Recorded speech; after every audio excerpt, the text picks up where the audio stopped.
UP21 classes में एक बार फिर आपका स्वागत है। प्रैक्टिस सेट की जो प्रश्नों की जो श्रृंखला शुरू की थी हमने, उसी क्रम को आगे बढ़ाते हुए आज प्रैक्टिस सेट 7 पर आ चुके हैं भाई। तो पीछे के जो क्लासेस हैं भाई, एक बार उन्हें देखें और उनके अच्छे से नोट्स बनाएं, जिससे तैयारी तुम्हारी बेहतर हो सके भाई। तो चलिए भाई, करते हैं प्रैक्टिस सेट 7 की शुरुआत। क्वेश्चन नंबर 1 कहता है भैया, तोरज्ञा एक डैश दिवसीय मठ उत्सव है जो अरुणाचल प्रदेश की मोनपा जनजाति द्वारा मनाया जाता है। तो ये ध्यान रखना, जो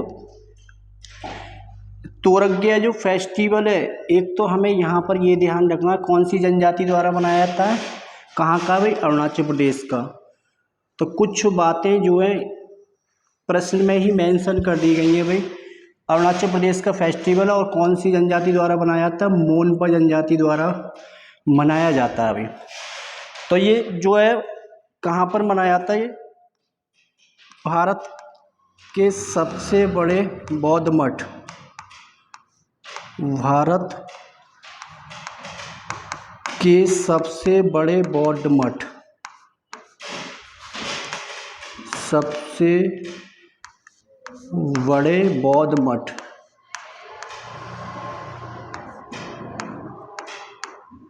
तवांग मठ में मनाया जाता है। कई बार पूछ लेते हैं भारत का सबसे प्रसिद्ध एवं सबसे बड़ा जो मठ है वो कौन सा, बौद्ध मठ तवांग मठ, कहाँ पर, अरुणाचल प्रदेश में है भाई।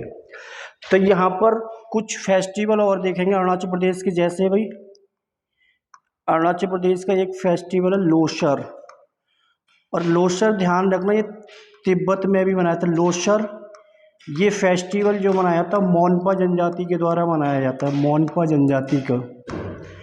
तो एक तोरज्ञा और लोसर, ये दोनों जो मनाए जाते हैं वो मोनपा जनजाति के द्वारा मनाए जाते हैं।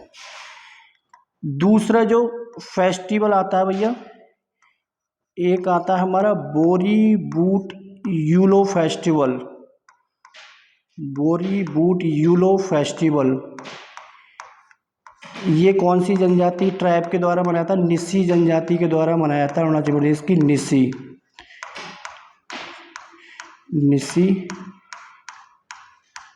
जनजाति के द्वारा मनाया जाता है। एक फेस्टिवल को ध्यान रखना, सांगकेन, सांगकेन जो है ये बौद्धों का पर्व है भैया, और ये अरुणाचल प्रदेश का ये क्या है भैया, न्यू ईयर है। ये क्या है भैया, नववर्ष है अरुणाचल प्रदेश का, नववर्ष, न्यू ईयर। और ये पर्व किनका, बौद्धों से संबंधित पर्व है, बौद्धों का पर्व है कौन सा भैया, सांगकेन। तो ये ध्यान रखना, बौद्धों का पर्व क्या है भाई, सांगकेन है। फिर एक मोपिन फेस्टिवल का ध्यान रखना है, गैलो जनजाति द्वारा मनाया था, मोपिन फेस्टिवल, मोपिन अरुणाचल प्रदेश की गैलो जनजाति के द्वारा मनाया जाता है भाई। तो यहाँ पर ये फेस्टिवल हमें ध्यान रखना है भाई। तो फिर एक ध्यान रखना है तुम्हें, सोलंग फेस्टिवल, सोलंग के बारे में ध्यान रखना। और एक यहाँ का फेस्टिवल है हमारा ड्री महोत्सव। ये सारे जो फेस्टिवल है कहाँ के भाई, अरुणाचल प्रदेश के भाई। तो ऐसे ही हम स्टेट वाइज जो है भाई हर स्टेट को कवर करते चलेंगे। पिछले सेटों में हमने जो पढ़ा था मिजोरम के बारे में डिस्कस किए थे, आज अरुणाचल प्रदेश। तो हम पूर्वोत्तर भारत के जो राज्य हैं पहले उनको लेकर डिस्कस कर रहे हैं। तो ये एक तरीके से तुम्हारा स्टैटिक जीके का सवाल है। और ये जो तोरज्ञा फेस्टिवल है ये 3 दिन के लिए मनाया जाता है। कितने दिन के लिए भाई, 3 दिन के लिए। और ध्यान रखना SSC GD 2023 में ये क्वेश्चन पूछा भी गया है। तो आगे क्वेश्चन पर आएंगे भाई अगले। भारत के निम्नलिखित में से किस राज्य में कोई क्षेत्रीय ग्रामीण बैंक नहीं है। तो पूछा गया भाई भारत के किस राज्य में कोई भी RRB नहीं है। तो क्षेत्रीय ग्रामीण बैंक की बात करें तो यहाँ पर सिक्किम और गोवा ऐसे राज्य हैं जहाँ पर क्षेत्रीय ग्रामीण बैंक नहीं है। अब क्षेत्रीय ग्रामीण बैंक की जो स्थापना की है, ग्रामीण अर्थव्यवस्था को विकसित करने के लिए क्षेत्रीय ग्रामीण बैंक का कॉन्सेप्ट लाया गया भाई। और क्षेत्रीय ग्रामीण बैंक जो सबसे पहले स्थापित किया गया, क्षेत्रीय ग्रामीण बैंक सबसे पहले जो स्थापित किया गया भाई, पहला क्षेत्रीय ग्रामीण बैंक, और उसका नाम था भाई प्रथमा बैंक था। पहला क्षेत्रीय ग्रामीण बैंक प्रथमा बैंक। और ये गांधी जी की जयंती पर इसे इस्टेब्लिश किया गया, और ये 2 अक्टूबर मतलब ये 1975 में स्थापित किया गया। 1975 में स्थापित किया गया। कहाँ पर किया गया भाई? उत्तर प्रदेश के मुरादाबाद में पहला क्षेत्रीय ग्रामीण बैंक स्थापित किया गया। अब इसमें अगर भारत सरकार की हिस्सेदारी की बात करें तो इसमें भारत सरकार की जो हिस्सेदारी है वो कितनी है? 50% है। भारत सरकार का जो हिस्सा होगा इसमें क्षेत्रीय ग्रामीण बैंक में 50% है। 35% जो है प्रायोजित बैंक का है भाई, और 15% जो हमारा वो स्टेट गवर्नमेंट का। तो क्षेत्रीय ग्रामीण बैंक पहला जो स्थापित किया गया उत्तर प्रदेश के मुरादाबाद में स्थापित किया गया। यहाँ पर जो पूछा गया ऐसे कौन से राज्य है जहाँ पर क्षेत्रीय ग्रामीण बैंक नहीं, तो सिक्किम और कौन से? गोवा। सिक्किम भारत का जनसंख्या की दृष्टि से सबसे छोटा राज्य है, और गोवा क्या है? ये क्षेत्रफल की दृष्टि से भारत का सबसे छोटा राज्य भी है। तो आगे देखेंगे अगले क्वेश्चन पर। आगे उस फ्रांसीसी कमांडर का नाम बताइए जो 1760 में वांडीवस की लड़ाई में पराजित हुआ था। तो ये पिछले जो प्रैक्टिस सेट सॉल्व करे थे वहाँ पर मैंने कुछ बैटल बताए होंगे। प्लासी का बैटल बताया था मैंने, एक बक्सर का युद्ध बताया था मैंने, और एक बांडीवास का युद्ध बताया था। तो इसमें बांडीवास का जो युद्ध हुआ था अंग्रेजों और फ्रांसीसियों के बीच हुआ था। अंग्रेज और किसके बीच हुआ था? फ्रांसीसियों के बीच हुआ था। फ्रांसीसियों के बीच हुआ था। कब हुआ था? 1760 में हुआ था। अब इसमें हार किसकी हुई थी भैया? फ्रांसीसी हारे थे। किससे? अंग्रेज से। और हारने वाला जो फ्रांसीसी कमांडर था उसका नाम था हमारा काउंट लाली। इसमें पराजित हुआ। तो भाई बांडीवास के युद्ध में कौन पराजित हुए? फ्रांसीसी पराजित हुए, और 1760 में ये युद्ध लड़ा गया भाई। तो ध्यान रखना है भाई ये वाला। अगला क्वेश्चन देखो। चतुरंग जो कि प्राचीन काल का एक खेल है उसे वर्तमान में किस नाम से जाना जाता है? तो चतुरंग पहले जो जाना था किससे जाना था? बट पहले प्राचीन समय में शतरंज को बोला जाता था। अब शतरंज को प्राचीन समय में अष्टपाद भी कहा जाता था। अष्टपाद। और क्या बोला जाता था भाई? चतुरंग भी बोला जाता था भाई। तो ये इसके प्राचीन नाम थे किसके? शतरंज के। अब शतरंज के खेल को रेगुलेट करने वाली अंतर्राष्ट्रीय संस्था का बात करें तो उसका नाम होता है हमारा अंतर्राष्ट्रीय शतरंज महासंघ। अंतर्राष्ट्रीय शतरंज महासंघ, जो कि इंटरनेशनल स्तर पर शतरंज के खेल को रेगुलेट करने वाली संस्था है। अंतर्राष्ट्रीय शतरंज महासंघ। और ये ध्यान रखना कहाँ पर है? लुज़ान, स्विट्जरलैंड में इसका हेड क्वार्टर है भाई। और इससे क्या बोला जाता है? फिडे बोला जाता है। स्विट्जरलैंड, इससे क्या बोला जाता है? फिडे बोला जाता है। फिडे इंग्लिश में से शॉर्ट में बोलते हैं फिडे। और ये कब इस्टेब्लिश हुआ भाई? 1924 में ये स्थापित किया गया। अगर अखिल भारतीय शतरंज महासंघ की बात करें तो उसका मुख्यालय हमारा चेन्नई में है। अगर भारत में अगर शतरंज खेल को रेगुलेट करने वाली संस्था है वो अखिल भारतीय शतरंज महासंघ है वो, और उसका मुख्यालय चेन्नई में है। तो यहाँ पर जो आंसर होगा हमारा शतरंज होगा। देखो बस, झीलों के संदर्भ में असत्य कथन का चयन करना है भाई। तो इसमें बोला गया भाई एशिया की सबसे बड़ी मीठे पानी की गोखुर झील कामर झील है। और ये कहाँ पर है भैया? बिहार में है। ये जो है लेक बिहार में है, और बिहार से एकमात्र रामसर साइट है ये। वर्तमान में हमारी जो आर्द्रभूमि है वो 80 हो चुकी है भाई। और उसमें जो बिहार से केवल एकमात्र रामसर साइट है वो कौन सी, कामरताल। और ये एशिया की सबसे बड़ी मीठे पानी की गोखुर झील है। पूर्वोत्तर भारत की सबसे बड़ी मीठे पानी की झील लोनार झील है।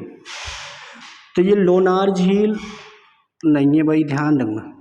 यहाँ पर लोनार झील, अगर यहाँ पर बात करें पूर्वोत्तर भारत की सबसे बड़ी मीठे पानी की झील भाई, ये होगी लोकटक झील होगी। लोकटक झील मणिपुर। लोकटक झील कहाँ पर है, मणिपुर में। मणिपुर में है ये। पूर्वोत्तर भारत की, अगर भारत की पूछी जाएगी सबसे बड़ी झील तो बोलर झील जम्मू कश्मीर होगी। पूर्वोत्तर भारत की जो होगी हमारी लोकटक झील मणिपुर। इसी झील पर एक नेशनल पार्क है भाई, विश्व का तैरता हुआ एकमात्र नेशनल पार्क कौन सी झील पर है भैया, लोकटक झील पर। विश्व का एकमात्र तैरता हुआ नेशनल पार्क कौन सी झील पर है भाई, तैरता हुआ नेशनल पार्क वो भी लोकटक झील पर है। तैरता हुआ नेशनल पार्क कौन सी झील पर है, लोकटक। पूछा जाता है वर्ल्ड का, ये वर्ल्ड का एकमात्र है। और उसका नाम होगा भी नेशनल पार्क का केबुल लामजाओ नेशनल पार्क है भाई। केबुल लामजाओ नेशनल पार्क के नाम से इसे जाना जाता है भाई। तो विश्व का एकमात्र फ्लोटिंग नेशनल पार्क है जो कि मणिपुर में है और लोकटक झील पर है।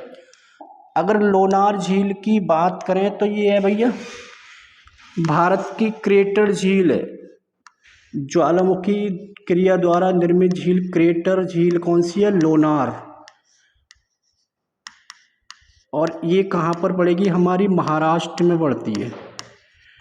पूछा जाता है भारत में निर्मित क्रेटर या ज्वालामुखी झील कौन सी है, तो लोनार झील महाराष्ट्र। फिर बोला गया चिल्का झील एशिया की सबसे बड़ी खारे पानी की झील है और ये भारत की तरफ से पहली रामसर साइट है, 1981 में शामिल की गई हुई। भारत की पहली रामसर साइट कौन सी, चिल्का झील। और एशिया की सबसे बड़ी खारे पानी की तटीय लैगून झील है। पेंगोंग झील पूर्वी लद्दाख में स्थित है जिससे होकर हमारी लाइन ऑफ एक्चुअल कंट्रोल गुजरती है, वास्तविक नियंत्रण रेखा, जो कि अक्साई चीन और लद्दाख के बीच में है। तो ये भी बात सही है यहाँ पर ये, लेकिन इसमें जो गलत कथन था वो था भैया पूर्वोत्तर भारत की सबसे बड़ी मीठे पानी की झील कौन सी है भैया, लोकटक झील मणिपुर। आएंगे भाई अगला क्वेश्चन। चापचारकूट, मीमकूट और तलफवांगकूट उत्सव किस भारतीय राज्य में मनाया जाता है। तो भाई मिजोरम के फेस्टिवल मैंने कुछ बताए होंगे भैया, जैसे मैंने एक बताया था तुम्हें भाई, इसका जो आंसर मिजोरम के हैं सारे। तो मिजोरम के मैंने एक बताया होगा तुम्हें एंथूरियम, जो कि एंथूरियम फूल के नाम पर इसका नाम रखा गया है, एंथूरियम। पूछा जाता है एंथूरियम फूल के नाम पर नामित फेस्टिवल किस राज्य में मनाते हैं, एंथूरियम। चापचारकूट, और एक मैंने बताया पाबलकूट, एक पाबलकूट फेस्टिवल के बारे में मैंने बताया होगा। तो ये सारे जो प्रैक्टिस सेट मैंने पीछे करवाए थे वहाँ पर बताया था, एक तरीके से रिवीजन क्वेश्चन है भैया। तो यहाँ पर ये क्वेश्चन का जो आंसर होगा मिजोरम के हैं सर, एक एंथूरियम ध्यान रखना और एक पावल। और पावलकूट को स्ट्रॉ फेस्टिवल भी कहा जाता है, स्ट्रॉ फेस्टिवल भी कहा जाता है। और ये जो किसके नाम पर है, फूल के नाम पर इसका नाम पड़ा है एंथूरियम फेस्टिवल। कहाँ का भैया, मिजोरम का। तो इतनी इन्फॉर्मेशन और ध्यान रखनी है भाई। तो प्रैक्टिस सेट में जो भी हम पीछे पढ़ चुके हैं भाई उनका एक तरीके से बीच बीच में क्वेश्चन रिवीजन करते चलेंगे भाई, ध्यान रखना। क्वेश्चन नंबर 9 कहता है भैया वायसराय की कार्यकारी परिषद में शामिल होने वाले पहले भारतीय कौन थे। तो भाई भारत में वायसराय की कार्यकारिणी परिषद में शामिल होने वाले पहले भारतीय जो थे भाई सत्येंद्र प्रसाद सिन्हा, जो कि इनकी फोटो लगी हुई है सामने। ये कौन है भाई, सत्येंद्र प्रसाद सिन्हा। ये वायसराय की कार्यकारिणी में शामिल होने वाले पहले भारतीय कौन थे भैया, सत्येंद्र प्रसाद सिन्हा। अब ये क्वेश्चन तुम्हारा यूपीएसआई में भी पूछा जा चुका है भैया 2017, और ये तुम्हारा एसएससी ने भी पूछा है ये क्वेश्चन। तो एक तरीके से काफ़ी इंपॉर्टेंट क्वेश्चन होगा। सत्येंद्र प्रसाद सिन्हा कार्यकारी परिषद में चुने जाने वाले पहले भारतीय थे। क्वेश्चन नंबर 10 देखते हैं भाई। 1981 के किस अधिनियम के माध्यम से संसद द्वारा राष्ट्रीय कृषि और ग्रामीण विकास बैंक के निर्माण को मंजूरी दी गई? तो ये ध्यान रखना, क्वेश्चन जो है यूपीएससी पैट 2023 में पूछा भी गया। तो इसमें अधिनियम जो है वही 1981 के किस अधिनियम के तहत, तो जो की गई वो अधिनियम 61 के तहत की गई। तो यहाँ पर ध्यान रखना, काफ़ी डीपली क्वेश्चन पूछा था भाई यूपीएससी में। तो इसे बोलेंगे भैया नाबार्ड। तो नाबार्ड के बारे में डिस्कस करते हैं। नाबार्ड कब स्थापित किया गया? अगर इसकी फुल फॉर्म की बात करें, national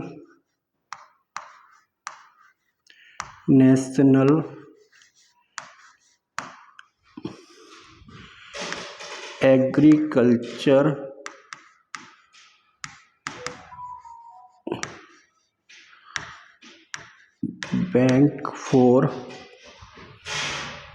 bank for rural development,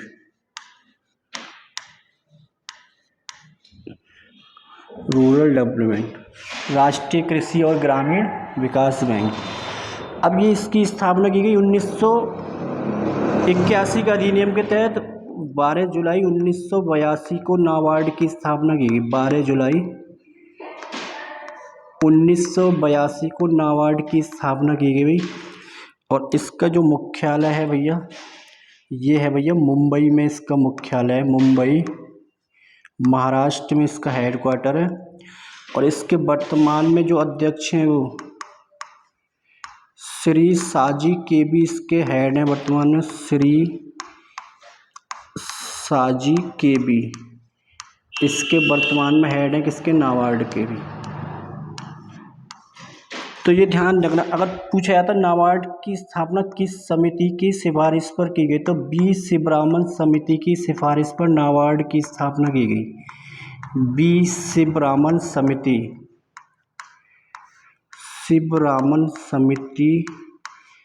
की सिफारिश पर नाबार्ड की स्थापना की गई। अगर इसमें भारत सरकार की हिस्सेदारी की बात करें तो 99% जो है भारत सरकार की हिस्सेदारी है भाई। 99 भारत सरकार की हिस्सेदारी। तो कितनी है भैया? भारत सरकार का हिस्सा जो है इसमें 99% है। तो ये कुछ पॉइंट ध्यान रखने हैं भाई। 99%। ये नाबार्ड के बारे में थोड़ा सा ध्यान रखना भाई। कुछ जो चर्चा होगी आगे क्वेश्चन मिलेंगे प्रैक्टिस सेट में, तो वहाँ पर धीरे धीरे नाबार्ड की चर्चा भी करते चलेंगे भाई। तो इसका जो आंसर होगा वी होगा। कुछ नाबार्ड के द्वारा कुछ प्रोग्राम भी चलाए गए हैं पीछे कई साल पहले, तो उन्हें भी देखेंगे आगे जब प्रश्न आएगा भी। तो press trust of India PTI की स्थापना कब हुई? तो ये भारत की सबसे बड़ी समाचार एजेंसी पीटीआई, इसकी स्थापना हुई थी 27 अगस्त 1947 को स्थापना की गई। और इसका मुख्यालय जो है नई दिल्ली में इसका हेडक्वार्टर है। PTI press trust of India. और इसके अध्यक्ष जो हैं वर्तमान में वो हैं अभीक सरकार। पीटीआई के वर्तमान में अध्यक्ष कौन है भाई? अभीक सरकार। तो ये ध्यान रखना पीटीआई के बारे में। कब बना भाई? 27 सितंबर 1947। कहाँ पर है? नई दिल्ली। और इसके हेड जो है कौन है? अभीक सरकार है भाई। आगे देखेंगे भाई लास्ट क्वेश्चन। अगुलहास महासागरीय जलधारा किस महासागर में चलती है भाई, या किस महासागर में प्रवाहित होती है? तो पीछे के सेटों में मैंने बताए होंगे महासागरीय जलधाराओं के बारे में। तो ये अगुलहास जो चलती है कहाँ पर चलती है? हिंद महासागर में चलती है। कहाँ पर चलती है भैया? हिंद महासागर में। और मैंने बताया भी वो गर्म जलधाराएं जो चलती हैं भूमध्य रेखा से जो चलती हैं वो ध्रुवों की ओर चलेंगी मतलब। तो ये कैसी जलधारा भैया? ये गर्म जलधारा है। कौन से महासागर में चलती है? हिंद महासागर। तो एक एक महासागर की जलधारा को हम कवर करते चलेंगे। अगर भाई हिंद महासागर की जलधाराओं के बारे में बात करें, कौन सी गर्म, अगर गर्म की बात करें, जब क्वेश्चन गर्म की है भैया बात, अगुलहास कैसी है गर्म, तो गर्म में कौन कौन सी आ जाती है हमारी, एक तो मोजाम्बिक की जलधारा की संबंध भी किससे, हिंद महासागर से। मोजाम्बिक जलधारा एक चलती है हिंद महासागर में मेडागास्कर, ये जो चलती है दक्षिण अफ्रीका के तटीय क्षेत्रों में चलती है भाई, मतलब अफ्रीका की। फिर एक आती है पश्चिमी ऑस्ट्रेलियाई जलधारा, ये भी चलती है हिंद महासागर में, और कैसी है भैया, ये है भाई ठंडी महासागरीय जलधारा है, ऑस्ट्रेलियाई जलधारा। तो ये हमने कुछ हिंद महासागर की जलधाराएं देखी भाई। इसमें मोजाम्बिक और जो मेडागास्कर की गर्म, दोनों गर्म जलधाराएं किसकी भैया, हिंद महासागर की। अब इसमें पश्चिमी और जो ऑस्ट्रेलिया के पश्चिमी तट पर चलती है, ये कैसी है भैया, कोल्ड करंट, मतलब ठंडी महासागरीय जलधारा है भाई। तो इसमें जो कौन अगुलहास जो चलती है वो कहाँ चलती है, हिंद महासागर में चलती है। कैसी है भैया, गर्म जलधारा है, और मैंने ये सारी बताई है तुम्हें हिंद महासागर की बताई है, ठंडी और गर्म। तो ये 4 जलधाराओं के बारे में हमें ध्यान रखना, किससे, हिंद महासागर से भी। तो आज के लिए इतना ही, कल फिर नए प्रैक्टिस सेट के साथ मिलेंगे भाई। तब तक के लिए जय हिंद, जय भारत।